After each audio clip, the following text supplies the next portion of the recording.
America, once the land of plenty, now a place where the ordinary becomes unreachable. In 2025, a mother in New Mexico drives over 40 miles just to buy a gallon of milk. An elderly man in Louisiana cuts his medication in half because the local pharmacy is shuttered. And in Ohio, a child looks up and asks, why did McDonald's disappear? We are watching America fade not with explosions or headlines, but with silence. This isn't just about store closures. It's about the slow unraveling of community life. Walmart was once everywhere, 5,000 plus stores, open 24/7, the cornerstone of daily life for millions. But now, entire aisles sit untouched. The checkout lights are off. Parking lots echo with emptiness. Videos have surfaced showing Walmarts abandoned in broad daylight. No staff, no customers, no life. At least 23 stores closed last year alone, mostly in poor, rural, or minority areas. One town in Arkansas lost 60% of its daily customers because Walmart left. The result? People drive 30 to 40 miles just to get bread or fill prescriptions. For the elderly without transportation, it means skipped meals and half medications. One woman,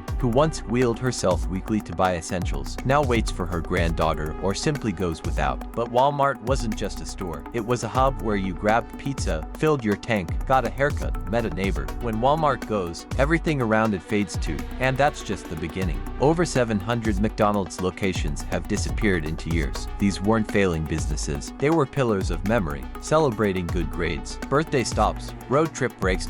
Yet, without warning, hundreds were shut, especially in the Midwest and working class towns. McDonald's isn't losing money. In fact, it's growing. Just not here. Not for the people who made it what it was. They're moving toward major cities and foreign markets. A night shift manager in Missouri arrived to find the doors locked, her 18 years of service gone overnight. No one told me, she said, just closed. What disappears with McDonald's isn't just food, it's familiarity, ritual, a place where you belong. Now replaced with self-checkout screens, sterile interiors, or nothing at all. And when the place that once gave kids their first toy is gone, what else are we losing? Now imagine your pharmacy closes. Nearly 1,000 CVS stores are vanishing, mainly in low-income, rural, and minority areas. These stores weren't failing either. CVS profits are up, but profits per square foot, that's the new metric. If it doesn't perform, it's gone. That means a 70-year-old man recovering from a stroke now takes 2 buses and walks 2 blocks just to refill his heart medication. CVS used to be a place where the pharmacist knew your name, where elderly customers asked for help reading labels. Now, it's replaced by a chatbot. This isn't just about convenience, it's about dignity.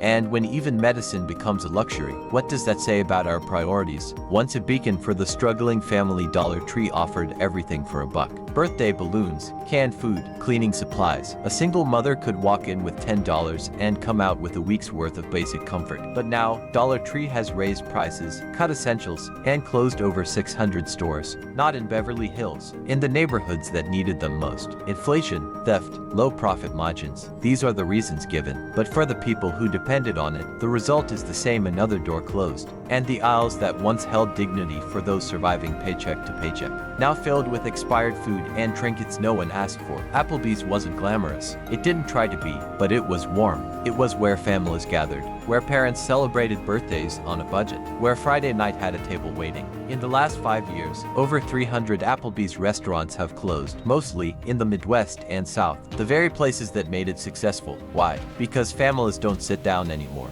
They order takeout. They scroll while eating. They isolate. A former chef said weekends once felt like cooking for the town. Then came the pandemic, then the silence. Now, tables are empty, staff are gone, and what once felt like community is gone too. If Walmart was the present and McDonald's the ritual, then Sears was the past, the American dream in brick and mortar. First refrigerators, first wedding dresses, first tool sets. Sears was where adulthood began, but it didn't die because people stopped caring. It died because investors gutted it, sold off land, rented out space. A monument to the middle class turned into asset spreadsheets. A warehouse manager of 30 years said, Sears was like an organ of America. Then they just shut it off. Now, shattered glass and old mannequins are all that remain. Chuck E. Cheese was chaos, joyful, pizza-smeared chaos. It was where American childhood was noisy, messy, real. But by 2025, half the locations were gone. Many repurposed into gyms, storage units, or bulldozed. Not because kids stopped coming, but because they didn't spend enough. A grandfather in Pennsylvania said, "I had no backyard,